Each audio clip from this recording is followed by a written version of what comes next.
कक्षा 8 का दूसरा चैप्टर जिसका नाम है सूक्ष्म जीव हमारे मित्र व शत्रु। ये पाठ हमने शुरू कर रखा है। इस पाठ में हम सूक्ष्म जीवों के लाभदायक प्रभाव पढ़ चुके हैं। हानिकारक प्रभाव में भी हमने रोगों के बारे में पढ़ा था। इसके बाद अगला पॉइंट जो आता है उसका नाम है खाद्य विषाक्तन। खाद्य विषाक्तन का मतलब क्या है?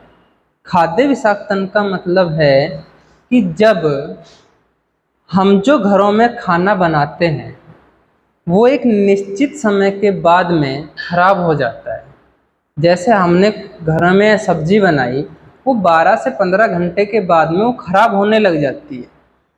तो ऐसा क्यों होता है? देखिए, जब हमने जो खाना बनाया है उस खाने को सूक्ष्म जीवों से बचाने के लिए या खराब होने से बचाने के लिए हम फ्रिज के अंदर रख देते हैं। फ्रिज के अंदर ठंडक होती है, तापमान कम होता है, टेम्परेचर कम होता है। इस कारण उसके अंदर सूक्ष्म जीव जो हमारे खाने को खराब कर रहे थे वे सूक्ष्म जीव फ्रिज के अंदर नहीं पनप पा रहे, नहीं जीवित रह पा रहे। इस कारण हमारा खाना खराब नहीं हो रहा। और जब बाहर रखा रहता है खाना तो लगातार उसमें सूक्ष्म जीव आक्रमण करते रहते हैं और लगातार जब उसमें रहते हैं, उसके संपर्क में रहते हैं, तो सूक्ष्म जीव अपने शरीर के कुछ जहरीले पदार्थ खाने के अंदर डाल देते हैं, जिसके कारण उस खाने में एक अलग प्रकार की दुर्गंध या बदबू आने लगती है और उसी को हम स्मेल लेकर हम बता सकते हैं कि ये खाना खराब हो चुका है। तो जो ये खाना खराब हो गया, यदि हम उसे खाएंगे तो हम बीमार हो सकते हैं। इसी को ही हम खाद्य विषाक्तन कहते हैं। लिखा हुआ है कि घरों में पकाया गया भोजन सूक्ष्म जीवों के कारण ही खराब होता है, इसलिए इन सूक्ष्म जीवों से भोजन को बचाने के लिए हम फ्रिज का उपयोग करते हैं। कभी कभी ये सूक्ष्म जीव भोजन में कुछ जहरीले यानी विषैले पदार्थ छोड़ देते हैं, जिसके कारण वो खाना खराब हो जाता है, दुर्गंध आने लगती है। और यदि इस खाने को हम खाएंगे, ऐसे भोजन को हम खाते हैं, तो हम बीमार हो जाते हैं। तो ये था खाद्य विषाक्तन के बाद। खाद्य विषाक्तन के बाद हमें पढ़ना है खाद्य परिरक्षण। अब खाद्य परिरक्षण क्या होता है कि ऐसी क्या चीज़ें हैं जो हम खाने में मिला दें और खाना खराब ना हो। तो उन चीज़ों को, उन पदार्थों को हम खाद्य परिरक्षण के लिए उपयोग कर सकते हैं। सामान्य भाषा में समझते हैं कि दूध या ब्रेड या पिज़्ज़ा, बर्गर, जो भी हम खाने की सामग्री लेकर आते हैं उसकी कुछ ना कुछ निर्धारित समय होता है कि इस समय से पहले आप इनको यूज कर सकते हो।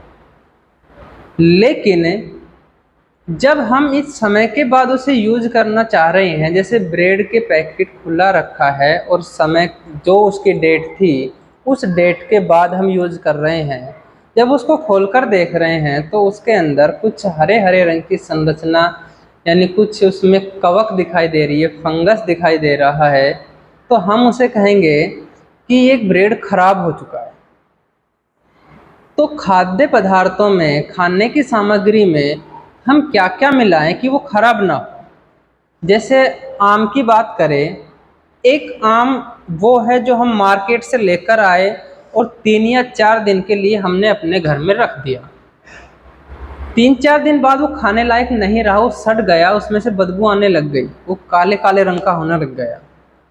लेकिन आम का अचार 3 या 4 साल तक आराम से बिल्कुल शुद्ध रहता है, उसे हम खा सकते हैं। तो वो अचार खराब क्यों नहीं हो रहा और आम खराब क्यों हो गया? अचार खराब क्यों नहीं हुआ, इसीलिए ही हम खाद्य परिरक्षण को पढ़ रहे हैं कि खाद्य पदार्थों को सूक्ष्म जीवों के संदूषण से बचाने के लिए किए गए उपायों को खाद्य परिरक्षण कहते हैं। और वे पदार्थ जो खाद्य परिरक्षण का काम करते हैं उन्हें हम खाद्य परिरक्षक कहते हैं। खाद्य परिरक्षक आए समझ में? खाद्य परिरक्षण पढ़ा हमने खाद्य परिरक्षण में ही हम ये देखेंगे कि खाद्य परिरक्षक के रूप में किस किस पदार्थ का कैसे उपयोग करते हैं। तो सबसे पहले एक नंबर पर है रासायनिक उपाय।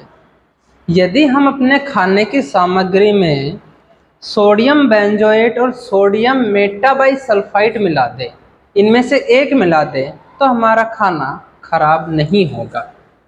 तो ऐसा क्या होता है, ये जो पदार्थ है ये इन सूक्ष्म जीवों को, खाने को खराब करने वाले जीवों को जिंदा ही नहीं रहने देते, ये उन्हें मार देते हैं। इसी कारण जब हम इनको मिलाते हैं तो हमारा खाना खराब नहीं होता। बात करें हम टमाटर की, कि टमाटर हम जो लेकर आ रहे हैं वो खराब हो रहा है, लेकिन टमाटर का सॉस जो बोतल में लेकर आ रहे हैं, पैकेट में लेकर आ रहे हैं, वो खराब नहीं हो रहा है। ऐसे ही जैम, फ्रूट जैम जो है वो खराब नहीं हो रहा है। लहसुन गार्लिक का पेस्ट आता है, लहसुन और अदरक का मार्केट में पैकेट आता है पिसा पिसाया, कि लाओ और सीधा उसको सब्जी में डाल दो, वो भी खराब नहीं हो रहा है। ये चीज़ें इसलिए ही खराब नहीं हो रही है क्योंकि इसके अंदर सोडियम बेंजोएट, सोडियम मेटाबाइसल्फाइड मिला रखा है। और यही चीज़ केक में भी मिलाई जाती है, बेकरी में भी मिलाई जाती है, केक पेस्ट्री में, ताकि वो जल्दी खराब ना हो। ओके, इसके बाद में दूसरा है नमक द्वारा। नमक द्वारा हम खाने की सामग्री को कैसे बचा सकते हैं। यदि हम मछलियों को या मांस को खराब होने से बचाते हैं तो हम उनको नमक के अंदर तो रख देते हैं तो वो खराब नहीं होती। यदि मांस को, मछलियों को नमक के अंदर रख देते हैं, उसके अंदर नमक डाल देते हैं, उसके ऊपर नमक डाल देते हैं, तो वो खराब नहीं होती। तो नमक भी एक परिरक्षक का काम कर रहा है। ऐसे ही चीनी भी परिरक्षक का काम करती है, कि जब दूध से हम मिठाई बनाते हैं तो दूध से मिठाई बनने की प्रक्रिया में बीच में एक गाढ़ा पदार्थ बनता है जिसे हम मावा बोलते हैं। वह मावा 3 या 4 दिन में खट्टा होने लग जाता है, खराब होने लग जाता है। लेकिन यदि हम उसमें चीनी मिला दें, उसकी मिठाई बना दें, तो वो खराब नहीं होगा। तो चीनी से खराब क्यों नहीं हो रहा है, क्योंकि चीनी भी एक परिरक्षक का काम कर रही है। 3 उपयोग देखे कौन कौन, रासायनिक, नमक द्वारा और चीनी द्वारा। चीनी द्वारा हमने अभी देख लिया। इसके बाद में हम देखते हैं तेल व सिरके द्वारा।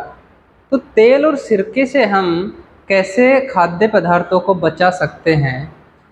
अचार जो होता है उसको हम तेल में रखते हैं, जिसके कारण वो कई दिनों तक खराब नहीं होता। तो तेल हमारे खाने को बचा रहा है। ऐसे ही यदि हम किसी खाद्य पदार्थों को तेल में फ्राई कर देते हैं, जैसे चिप्स, कुरकुरे वगैरह, तो भी वह खराब नहीं होता। जैसे मान लीजिए एक आलू है, आलू को यदि सामान्यतः काट के हम रखेंगे तो खराब हो जाएगा, लेकिन तेल में तलने के बाद चिप्स जब हम बनाते हैं तो वो खराब नहीं होता। इसलिए नहीं होता क्योंकि वो तेल में तल दिया है और तेल एक परिरक्षक है। ऐसे ही सिरका है, यदि हम खाद्य पदार्थों को सिरका डालकर, साथ खाद्य पदार्थों के ऊपर सिरका डाल दे तो वह खराब नहीं होगा। गर्म व ठंडा करके, पाश्चुरीकरण दूध बताया था कि दूध को 70 डिग्री सेल्सियस पर 30 से और 15 से 30 सेकंड तक जब हम गर्म करते हैं और उसके बाद एकदम ठंडा करते हैं तो वह खराब नहीं होता। तो गर्म व ठंडा करने के बाद भी हम अपने खाद्य पदार्थों को खराब होने से बचा सकते हैं।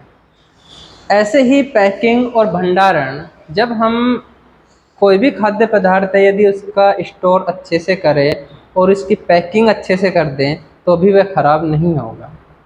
तो इस चैप्टर में हमने खाद्य विषाक्तन, खाद्य परिरक्षण और खाद्य परिरक्षण के उपयोग, ठीक है, खाद्य परिरक्षण की क्रियाएं, किस किस से हम खाद्य परिरक्षण कर सकते हैं, इनके बारे में पढ़ा है। कोई भी क्वेश्चन हो, कोई भी समस्या हो, आप मुझे कमेंट करके बता सकते हैं। ओके, और ये सभी लिखना है, एग्जाम की दृष्टि से बहुत ही महत्वपूर्ण है।